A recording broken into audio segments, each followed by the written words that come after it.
140 करोड़ देशवासी ये मोदी का परिवार है।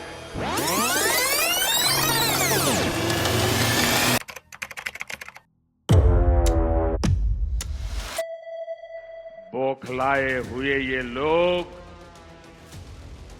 मेरा परिवार ना होने की बात उठा रहे हैं। ये भूल रहे हैं कि 140 करोड़ देशवासी 140 करोड़ देशवासी ये मोदी का परिवार है। देश की हर माता, देश की हर बहन मोदी का परिवार है। लोकसभा चुनावों की तारीखों का ऐलान अभी तक हुआ नहीं है, लेकिन सियासी बवाल और व्यक्तिगत हमलों ने चुनाव का रुख बदल दिया है। बीजेपी ने एक नया कैंपेन शुरू किया है, जिसके बाद तमाम केंद्रीय मंत्रियों और बीजेपी नेताओं ने एक्स पर अपना बायो बदल दिया। उन्होंने अपने नाम के आगे मोदी का परिवार जोड़ दिया। और ये कैंपेन शुरू तब हुआ जब बिहार के पूर्व मुख्यमंत्री लालू यादव ने पीएम मोदी पर पर्सनल अटैक किया था। लालू यादव ने पटना की रैली में कहा था कि मोदी के पास तो परिवार ही नहीं है। इस पर पलटवार करते हुए पीएम मोदी ने कहा कि 140 करोड़ देशवासी ही मेरा परिवार है। 140 करोड़ देशवासी ये मोदी का परिवार है। इसके बाद बीजेपी ने सोमवार को मोदी का परिवार कैंपेन शुरू कर दिया। लेकिन क्या आप जानते हैं कि पीएम मोदी के परिवार में कौन कौन है? चलिए आज आपको मोदी फैमिली से मिलवाते हैं। नमस्कार, मैं हूं आपके साथ कोहित कौशिक और रिपब्लिक भारत में आपका स्वागत है। पीएम मोदी के पिता दामोदर दास मूलचंद मोदी ने हीराबा से शादी की थी। दोनों की 6 संतानें हुई। पीएम मोदी तीसरे नंबर पर हैं। उनकी बाकी संतानों में सोम भाई, अमृत भाई, प्रहलाद भाई, वासंती बहन और पंकज भाई हैं। वासंती बहन पीएम मोदी की इकलौती बहन है। मोदी के सबसे बड़े भाई सोम भाई मोदी हैं। सोम भाई वडनगर में एक वृद्धाश्रम चलाते हैं। वडनगर मोदी परिवार का पैतृक गांव है। हैरानी की बात तो यह है कि सोम भाई कई सालों से पीएम मोदी से मिले नहीं हैं। बातचीत भी फोन पर ही होती है।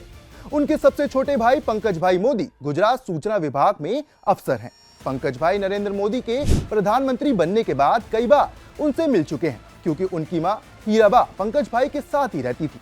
प्रधानमंत्री मोदी का जन्म चाय की दुकान चलाने वाले दामोदर दास मूलचंद मोदी के घर हुआ था। 2016 में एक रैली में पीएम मोदी ने कहा था, मेरे पास जो कुछ था, मेरा परिवार, मेरा घर, सब कुछ देश के लिए छोड़ दिया। पीएम मोदी के एक और बड़े भाई अमृत भाई मोदी अहमदाबाद में अपने बेटे, बहू और 2 पोतों के साथ रहते हैं। वो प्राइवेट कंपनी से रिटायर हो चुके हैं। अमृत भाई जब नौकरी करते थे तब उनकी सैलरी केवल 10,000 रुपए महीने से भी कम थी। फिलहाल उनका बेटा संजय घर के पास ही स्पेयर पार्ट्स की एक छोटी सी दुकान चलाता है। इसी से उनका घर खर्च निकलता है। उनके परिवार ने 2009 में पहली कार खरीदी थी। ये कार ज्यादातर समय कवर से ही ढकी रहती है, क्योंकि परिवार आमतौर पर 2 व्हीलर का इस्तेमाल करता है। पीएम मोदी के छोटे भाई प्रहलाद मोदी अहमदाबाद में राशन की दुकान चलाते हैं। मोदी जब गुजरात के मुख्यमंत्री थे तब उनके भाई ने राशन के दाम का मुद्दा उठाया था। नरेंद्र मोदी की इकलौती बहन वासंती बहन है। वासंती बहन ने हसमुख भाई से शादी की थी। हसमुख भाई LIC में थे। प्रधानमंत्री मोदी के चचेरे भाई और उनका परिवार भी सादा जीवन जीता है। उनके चचेरे भाई भरत भाई मोदी वडनगर से 60 किलोमीटर दूर एक पेट्रोल पंप पर काम करते हैं। उनके एक और चचेरे भाई अशोक भाई वडनगर के खीकांता बाजार में पतंग और पटाखे बेचते हैं। उनकी ये 8 बाय 4 फीट की एक छोटी सी दुकान है, जिसका महीने का किराया 1500 रुपए है। इस दुकान से उनकी महीने की 4000 की कमाई हो पाती है। प्रधानमंत्री नरेंद्र मोदी अपने भाइयों और रिश्तेदारों को लेकर कुछ ज्यादा ही सख्त हैं। गुजरात के मुख्यमंत्री बनने के बाद 2003 में गांधीनगर में उन्होंने एक पारिवारिक कार्यक्रम किया था, लेकिन प्रधानमंत्री बनने के बाद उन्होंने ऐसा कोई कार्यक्रम नहीं किया। हालांकि पीएम मोदी ने एक बार कहा था, वास्तव में मेरे भाइयों और चचेरे भाइयों को इस बात का श्रेय जाता है कि उन्होंने साधारण जीवन जारी रखा और मुझे कभी भी किसी भी चीज के लिए परेशान नहीं किया। आज के समय में ये बहुत ही कठिन बात है।